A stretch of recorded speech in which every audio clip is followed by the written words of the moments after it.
Sushant case में उनके roommate Siddharth Pithani ने बहुत सारी बातें बताई हैं। उन्होंने बताया कि दिशा के निधन के बाद सुशांत इतना डिस्टर्ब हो गए थे कि उन्होंने खाना खाना ही छोड़ दिया था। जी हाँ, खाना खाना छोड़ दिया था। उनकी बहन आई, उन्होंने काउंसलिंग की और उसके बाद जो है उन्होंने खाना खाया।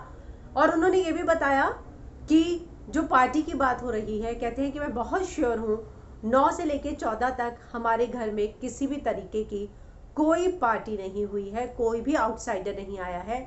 बस हमारी बिल्डिंग में एक मेन गेट पे काम चल रहा था जहां मजदूर काम करते हैं, लेकिन कोई भी आउटसाइडर घर के अंदर नहीं आया। इस बात के लिए मैं बहुत श्योर हूँ। उन्होंने ये भी बताया कि मुंबई पुलिस ने मेरा बयान दर्ज किया। उन्होंने फाइनेंशियल एंगल पे मुझसे बहुत सारे सवाल पूछे थे कि लॉकडाउन के दौरान क्या खर्चा था, कैसा खर्चा था। जब उनसे पूछा गया कि रिया पर क्या सवाल पूछे गए, तो वो कहते हैं कि मुझे 100 जितने सवाल थे, लेकिन उन्होंने हर चीज़ पर जो है मुझसे सवाल पूछे थे और मुझे बहुत सारी चीज़ें बतानी पड़ी थी। और दवाइयों के बारे में उन्होंने बहुत बड़ा खुलासा किया है।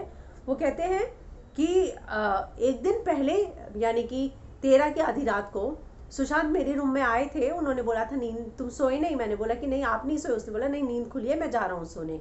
उन्होंने बोला उस दिन एक दिन पहले उन्होंने कोई दवाई नहीं ली थी, क्योंकि हमने शाम को उनसे पूछा था कि आपको आज दवाई लेनी है, तो उन्होंने बोला मुझे नहीं लेनी है, मैं अच्छा फील कर रहा हूँ। वो जैन फैब से ले रहे थे दवाई, लेकिन हम मेक श्योर करते थे कि वो ब्रेकफास्ट, लंच और डिनर के बाद वो दवाइयाँ ले लें। लेकिन बाद में जब उनकी तबीयत ठीक होने लग गई और प्रिस्क्रिप्शन में जो दवाइयाँ थी वो कम कम करने लग गए डॉक्टर, और उसके बाद जब उन्होंने ठीक होने लग गए तो उन्होंने दवाइयाँ लेनी बिल्कुल छोड़ दी थी और जो है वो दवाइयाँ नहीं लेते थे। इतना ही नहीं, वो कहते हैं कि मीतू दीदी जब आई थी और वो बहुत ज़्यादा जो है डिस्टर्ब थे सुशांत, और उसके बाद जो है उन्होंने खाना खाना ही बंद कर दिया था। अगर मीतू दीदी ने आई, उनको काउंसलिंग की, उसके बाद जो है उन्होंने खाना खाना फिर से शुरू किया। और वो कहते हैं कि मेरे सामने बस एक बार हुआ था कि अक्टूबर से जैन के बीच में कभी एक बार जो है दीदी आई थी और उन्होंने बोला था कि मेरे साथ चलो। हालांकि मुझे डेट अच्छे से याद नहीं है, लेकिन उस दौरान जो है उनके फैमिली से लोग आए थे उनको ले जाने के लिए। लेकिन उन्होंने इस बात का दावा किया है कि 9 से 14 के बीच में उनके घर में कोई भी आउटसाइडर नहीं आया है। किसी भी तरीके की पार्टी जो है घर में नहीं हुई थी। वो सुशांत के साथ आखिरी वक्त तक थे। उन्होंने बताया कि आखिरी वक्त में कौन कौन था घर पे।